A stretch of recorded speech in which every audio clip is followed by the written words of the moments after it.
In this tutorial, I will show you how to write an academic email. This is an email you will be writing to one of your course instructors at university. I like to start with a problem. Now, the problem here is that the official language of the English department at the University of Kassel is English. So at this stage of the game, you should no longer be writing German language emails to your course instructors.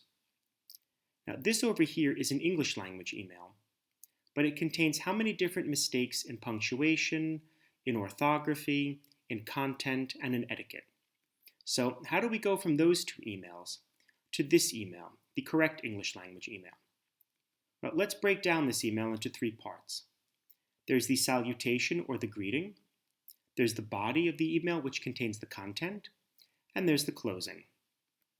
Now, there are 3 points that we need to look at: points of etiquette, points of orthography and punctuation, and points of content.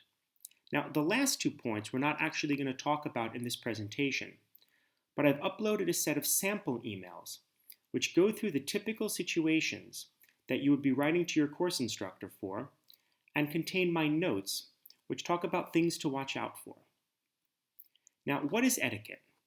Well, etiquette is the rules of correct or polite behavior in society. Now, there's always a subjective element to etiquette. What is polite for one person is not always polite for another person. However, it's important to watch out for etiquette because it shows your educational level, your social standing, and the respect you have for others. Now, there are several rules of thumb to watch out for. Now, a rule of thumb is a general or a broad rule. Now, the first rule of thumb is you have an academic relationship, not a friendship with one of your course instructors. So therefore, it's better to be too formal in the beginning than not formal enough. That means you should not use anything you would write in a tweet, a Facebook post, or text message to your friends. So this includes things like emoticons, cartoonish punctuation, maybe vulgarity or slang. Now, the salutation, there's a basic formula for it. There's the greeting, plus the title and form of address, and the person's name followed by a comma. So the example would be, Dear Dr. Smith. Now, these are some common salutations, or more formal salutations. Now, let's take a look at the last two, the Dear Ms. Müller and the Dear All. Well, the difference between American and British English is that after the title or form of address, in British English you normally don't put that abbreviation point, whereas in American English you do. And the last salutation, the Dear All, is something you would write if you're addressing your course instructor plus all of the course participants. Now, these over here are your more common informal or semi-formal salutations. Dear Christopher, if I may. Hello, Mr. Forlini, or good evening, Sarah. Now, there's a couple things to watch out for. The first thing is the person a professor, a doctor, or a Mr. or a Ms.? Now, in the US, anyone teaching at a university is commonly called a professor. However, this is not the case in Germany or the UK.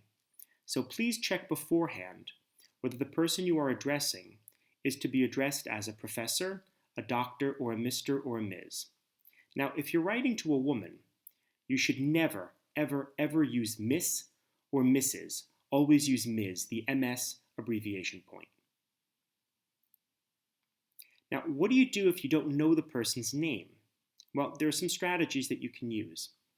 To whom it may concern, dear sir or madam, or maybe if you're writing to, let's say, you could use the secretary's name or the head of the department's name. Now, some common closings, sincerely and yours sincerely. Now, this is a very formal closing. And the other ones, the best regards, the best, or something like have a nice weekend or see you next week, are more common semi-formal or informal closings. Now, there are some rules of thumb when using salutations and closings together. For a professor or a person high up in the university hierarchy, it's best to always use a formal salutation and formal closing. An example would be, Dear Professor Schmidt, comma, and the closing, sincerely, comma. Now, the second rule of thumb would be, for another instructor, it's best to use a formal salutation and a formal closing maybe in the beginning, And later on, you can use more informal or semi-formal salutations and closings, and possibly even their first name if they allow it. Some instructors will allow you to use their first names. Now, it's best to follow the conventions that they use in their emails to you. So take a look at what they're writing to you and kind of imitate that or mimic that. If your email is part of a quick series, it is not necessary to write a salutation for each message. After the first messages, you can begin with just the main part of the message, but always write a closing.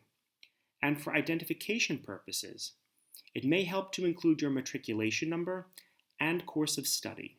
We don't always know all of the students we're not always familiar with all of the students that are writing to us. So if you include that matriculation number of course of study, that may help us identify you better. Now, when it comes to content, there's no one way to write email content, but there's two rules of thumb. Number one, be as direct as possible. Make clear who you are, why you are writing, and what you want. And the second thing is be as brief as possible. So that means get to the point, right? You're not writing a novel. You're not writing a piece of Kunstprosa. You're writing an email. So be as brief as possible. Get to the point immediately. Now, the 4 situations that I'm going to take you through in these sample emails are this: excusing yourself from class, registering for or withdrawing from a course, asking for a letter of recommendation, and requesting an appointment. So, thank you.